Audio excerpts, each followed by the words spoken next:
¿Qué tal amigos? Bienvenidos a Enlace Nacional, el primer informativo con noticias de todo el Perú. Hoy iniciamos el programa comentándoles que hace unos días el Ejecutivo presentó ante el Congreso de la República un proyecto de ley donde busca reactivar la economía. Sobre ese tema vamos a conversar con César Gamboa. Él es director ejecutivo de Derecho, Ambiente y Recursos Naturales, puesto que esta propuesta ha generado diversas posturas a nivel nacional. ¿Cómo está? Bienvenido a Enlace Nacional. Muchas gracias por la invitación. Bien, coméntenos un poco para que la gente entienda de qué se trata todo esto en sí. ¿Cuál es la propuesta que está presentando el Ejecutivo y por qué está generando todo este debate? Sí, mira, bueno, este tema se venía ya mucho atrás, es más, desde hace más de un año se ha venido discutiendo el problema de la desaceleración de la economía peruana, dada que nuestra renta extractiva depende del precio de los metales. Este ha venido bajando porque la economía china ha priorizado el consumo interno, y entonces nuestros metales evidentemente los precios han bajado, claro. Tenemos menos renta y ahora no tenemos cómo repartir lo poco que tenemos. Entonces queremos ser más competitivos y obtener más ganancias. Y por allí se buscó la forma y se pensó... Y entonces se ha pensado una serie de medidas, ahora le llaman el paquetazo, para reducir procedimientos administrativos, facilitar y reducir costos o sobrecostos administrativos que se le produce a la inversión. Y con ello también se ha tocado, porque se ha mencionado de que la legislación ambiental es una traba para inversión. Muchas autoridades, desde el Ministerio de Energía y Minas, han mencionado que el propio Ministerio del Ambiente, el derecho a la consulta previa, etcétera, son trabas para la inversión durante todo este año, ¿no? Entonces, finalmente este proyecto de ley termina por expresar esa visión errada, evidentemente, claro, con respecto a la legislación ambiental, porque estamos hablando de 140 páginas de un proyecto de ley, donde solamente 6 o 7 artículos tienen que ver con la legislación ambiental.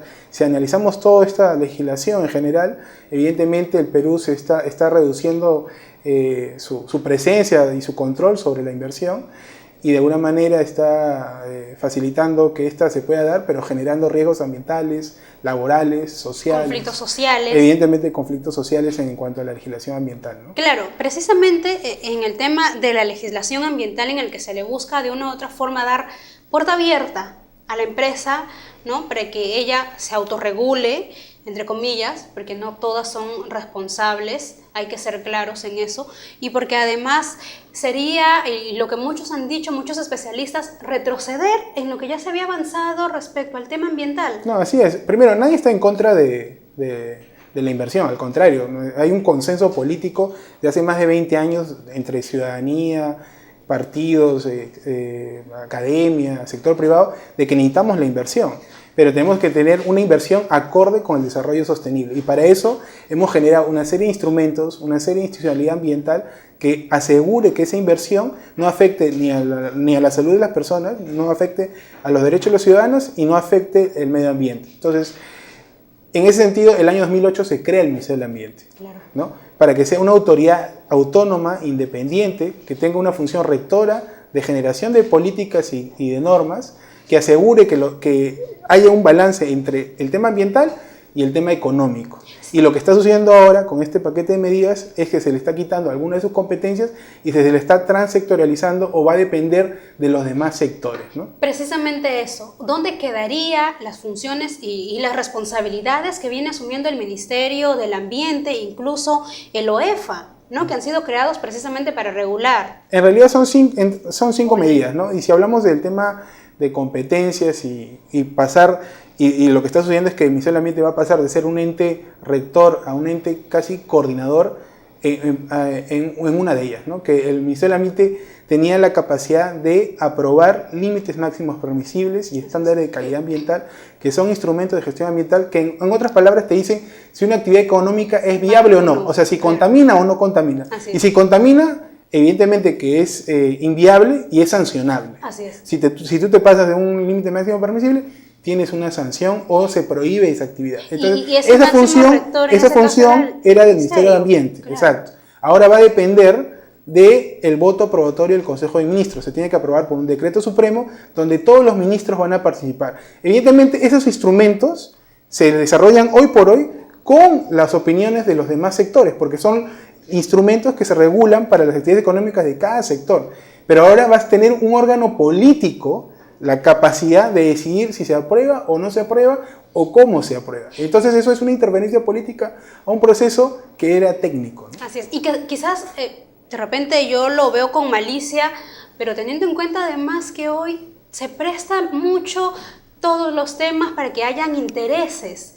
¿Por qué estos temas empresariales tienen que ser vistos y decididos desde un punto de vista político? ¿Por qué tendría que ser así? No, efectivamente, o sea, de hecho, esta interferencia política a procesos que eran técnicos van a generar una serie de incertidumbres, suspicacias, y lo que debemos llamar a la cordura al sentido común, ni siquiera a un tema jurídico técnico, es que tenemos que fortalecer la institucionalidad ambiental y para eso darle seguridad, certeza a la inversión, si es que queremos que ésta sea viable, ¿no? Entonces, imagínate, un Consejo de Ministros va a poder decidir qué límites máximos permisibles se van a desarrollar para ciertas actividades, y eso va a generar, pues, evidentemente, inseguridades o diferencias, ¿no? Y sobre todo cuando los ministros, se supone, son especialistas en su rama, y para eso hay un Ministerio del Ambiente que maneja con más precisión la información. Pero lo importante, más que los ministros, deben ser los cuerpos técnicos los que desarrollen estos instrumentos.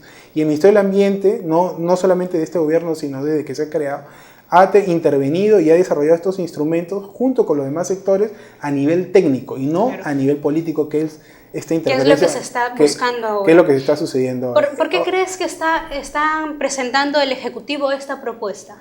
Bueno, hay la errada percepción que te lo estaba mencionando de que se considera que la legislación ambiental, la regulación ambiental, o como llaman algunos expertos, la sobreregulación en materia ambiental, no incentiva las inversiones o genera desconfianza. Esa es la postura de ellos. Claro, y además, si uno analiza el proyecto de ley, básicamente cuando se dice que las zonas reservadas, que es un tipo de área protegida, que es otra de las medidas que están dentro de este proyecto de ley, se dice que tiene que ser creada ya no por la autoridad en áreas protegidas, que es el CERNAM, que es el Servicio Nacional de Áreas Protegidas, sino tiene que ser creada por decreto supremo con voto aprobatorio del Consejo de Ministros.